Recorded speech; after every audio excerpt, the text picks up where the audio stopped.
Well, a lot of lessons to be learned as far as the contest is concerned in 2018. I hate the fact we have to give it away at 3:30. Or Eastern time. Would have loved to have taken this as long as we can. I try not to do that on purpose, where you get unbelievably impossible late. But you do like to extend it as long as you can. Now, Lance Moore was going to be let's explain that first. The deal was, and we came up with this 3 weeks ago. This is not something that was, done Tuesday. All right, 3 weeks ago, looking for that Super Bowl theme, what Bill and I had discussed with everybody else, Tori, Colin, Eddie, all the guys involved, what we discussed is let's come up with a theme of the instead of the stadium, of the Vikings who have lost 1 million heartbreakers in postseason play. We broke that down further. Let's just make it championship games because they've lost 1 million championship games. So we got to send Bill on his way, and he gets cuts on teams that beat Minnesota in championship play. Obviously, the Saints beat him in overtime. The Cowboys beat him the year after the Hail Mary. That's where Danny White came in. That's 2. George Rogers, the Redskins beat him in '87, the year of the strike. He brought up the strike in his cut. That was our third one we used, and Terrence Mathis. Atlanta beat him, of course, when Anderson missed a field goal at the Metrodome in '98. So those are 4 losses. The Giants also beat him. We couldn't get a Giant. The Eagles just did beat him, but we had to do the contest. We got to prepare for it, so we couldn't use an Eagle this past year, last week. So those are we thought we had a good one. Now, as it turns out, it sounds like everybody had the same idea after they lost to the Eagles about finding the Vikings teams that knocked them off in championship play. Matter of fact, that was the only positive about last week. I told Bill on Sunday night, you know what? I hate the fact that Minnesota lost based on the fact that Minneapolis is going to be a disaster next week. We're going to have a lot of trouble. But at least the thing that you do like about it, it fits into our contest. Well, as it turns out, I think everybody felt the same thing. They kind of figured out the theme right out of the gate. That's the first thing. Second thing is, it's same, the Maritana Moore I loved. I thought that was a nice little ad, so forget that. We're going to get everybody's thoughts around here in a sec. The thing is, whether we make the contest too hard or too easy, we're damned if we do, damned if we don't. If we make it too easy, we give the average fan a much better chance to win because the questions aren't impossible, but, the contest lacks the drama with easy questions. The idea is to earn it. So that's the negative there.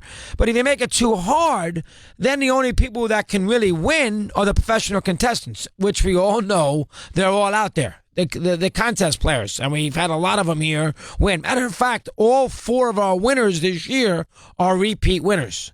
So that tells you that the professional out there has come to play and, got us. The audio usually is a little harder. Maybe it wasn't hard enough. I guess you can make that argument if you wish. The questions you can look up eventually. There's a million questions. I asked them for the most part. There's a few I didn't ask more than once. As a matter of fact, a couple I probably didn't ask at all. But the questions you can eventually get, it's the audio. And this year, finally, you got the audio. You got George Rogers easy. Obviously, Lee, the female in Pittsburgh, husband Jimmy, went to school with Terrence Mathis in New Mexico. So he got it easy, or through she. But we got hurt here with the audio. But we are a little disappointed because you don't like to have all repeat winners. All right, there's a little loophole in the rules. We'll correct that for next year. With you could go out there if you haven't won in 12 months, you can win again, and that's what Dave in New York did. That's what John in St. Louis did. So you can, and obviously Sean wins it every year through his little tentacles. So we get that. But we would have liked to be in a situation here where we would have been, almost fair to the masses. Now, the last caller, I'm a little worried about because his information does not match up with his phone number, his address, and all that.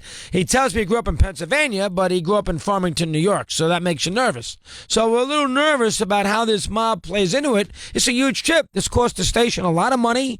The tickets are very expensive. This is a $7,000 price. This is roughly $10,000. I know it's no airfare, but it's 3 days in a hotel in that city for a Super Bowl, and the tickets and everything else, a lot of money. And so it seems like that has been that people want to make sure they win it, and they want to be a little tricky about it. they feel that, hey, listen, they're giving me a big contest, a chance to win. I'll cut some corners. So we're all a little disappointed. I don't know what the solution is. I know Bill Zimmerman, who had an opportunity here to really parlay this into some, really a career path that now is not going to happen because of the fade out late. But I know Bill is somewhat disappointed. I want to give Bill a chance. Now, we get the early train tonight, so he likes that. But we'll get Bill an opportunity because don't forget, he's got to stay here through the whole contest. If I go to 7 o'clock, he's got to stay. Now that we're done at 3:43, Bill will be out of here at 4:08. But regardless of that, Bill is in the house right now. He brought him down to get it. And he is the orchestrator. He's the designer. Let's hear his thoughts. The floor is yours. Well, I'm with you. I would definitely like new winners. At least, I understand we'll always probably get 1 or 2 repeat winners, but I would like new winners. We didn't get any of those this year, so that's disappointing. I honestly think the contest went very well. I'm very pleased with the flow, with the questions, with most of the participation. We had our Snafu Tuesday. We got over that. But I think the contest, I think it sounded good. I think the fans that like even just listening to the trivia, I think it was entertaining for them based on the feedback I've received. So I'm very happy with the contest this year.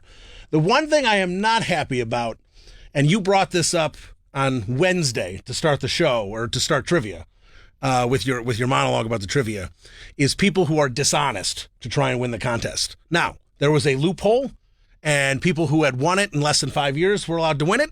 We said, feel free, call in. The floor is yours. But to still call in and pretend you are something you are not, I don't know if it's so they can get back in line a second time, which breaks the rules. It's very difficult to ascertain. But I will say one thing. To say you are from, whether it be Pennsylvania, whether it be Minnesota, whether it be Florida, wherever it is, and you're not from there, that's bothersome. So on a personal level, I don't like that.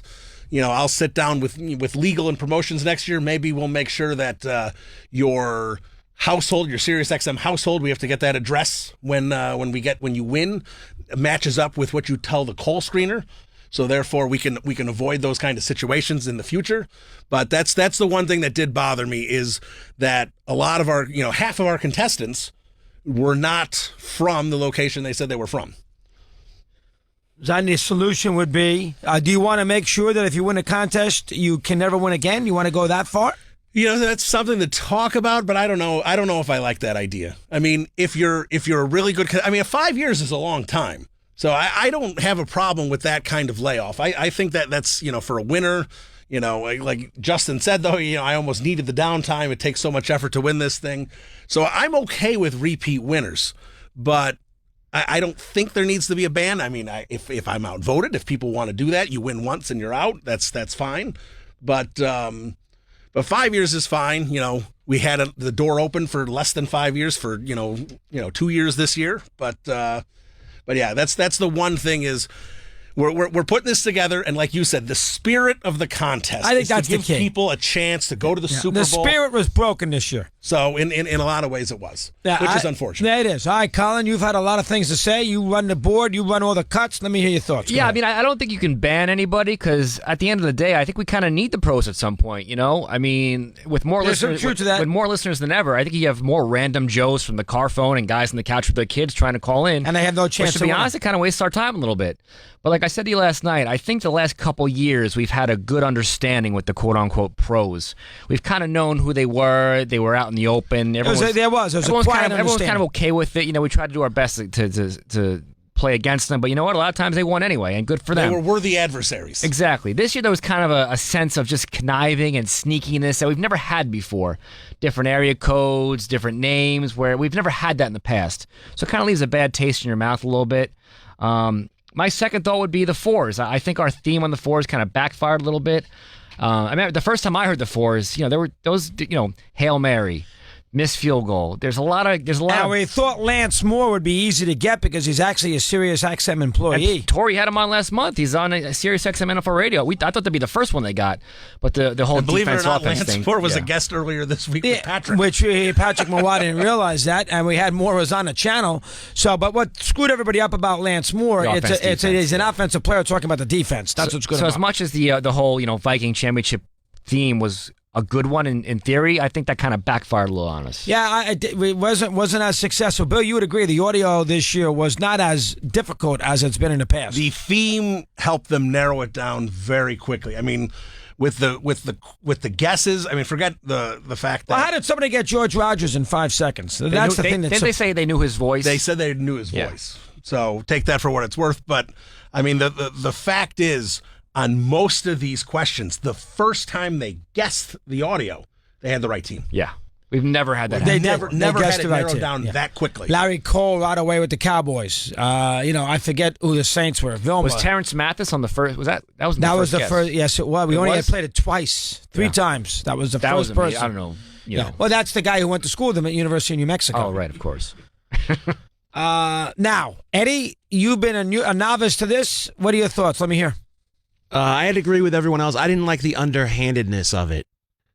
When nothing matches up from your area code to even your first name, he came on, again, I don't want to expose him, but he came on as CJ. Then when I asked what his first name was, he's like, well, it's really this. What's your home address? Well, it's this. Well, you said you're from Minnesota. I heard Miami. And you're calling from a 612, but your number you're giving me is a completely different number. So there's just a lot of inconsistency there. It feels like you're trying to hide something. If you're out in the open and you're just a good contestant, what do you have to hide? There's no reason to be deceitful. Now, the reason why they do that, what Sean said last night, was because we've made it a point to make the contest tougher on them. But I think at this point in the contest, later in the week, we've kind of almost gone through most of the questions. And you kind of know all of them anyway. So especially by Friday, you've gotten them out. You can look them up. By Friday, you want someone to win. Yeah, you do. Yeah, that we do want. So there's no need to be false information. We're in a tough spot because we want the contestant to go lengthy and go long, but we want winners. See, I always thought this contest was to reward the people that were listening the longest, because the longer you listen, the more questions get out. You hear the audio. By the end of the week, you should be able to get going with it. You should be able to get going. So you want to reward those who are listening the longest. Yeah, I think it's a fine line there for us because we want winners, but we don't want it to end in 10 minutes every day. And I've told these guys, no, the hardest thing you have to do as a talk show host on this kind of show is you have to do a talk show if you have a quick winner. And that's impossible. So, we're going to do a talk show here beginning at 4 o'clock after we have a winner, and you guys want to talk about the contest, and we want to talk about time. It's impossible. Yesterday, from 6 o'clock on, it was an impossible, hardest hour I've ever done. Because you got to get everybody back on the same page, get them off contest. I guess that's the price you got to pay. You get 30,000 calls, everybody's into it. You're going to have to give up an hour of sports talk, and that's kind of what we've done. All right, Bill, any suggestions? Do you think that you have played your... let me ask it this way. Have you played yourself in or out with Pink Cow? I'm not playing myself any direction at all. I am just trying to put out the best contest possible. But you're disappointed this year. I'm disappointed with the audios. You're disappointed with the audios. You're disappointed in the theme. No, I'm not disappointed in the audios, and I still like the theme. I think we just, maybe we could have broadened the audios to, while you keep it in the theme, they're not necessarily talking about just the Vikings games. Maybe we could have had them talking about the Super Bowl they eventually played or something else. I mean, there's other things. I mean, it was the decisions we made, so that's what we went with. But I'm happy with the audio. I think. And we all need to read the rules next year. All of us. All of us. Led by Steve. Yeah. My goal with the audio is to have players. I'm not looking to put on, Drew Brees as a number 4 audio. I'm looking to find players that are fair.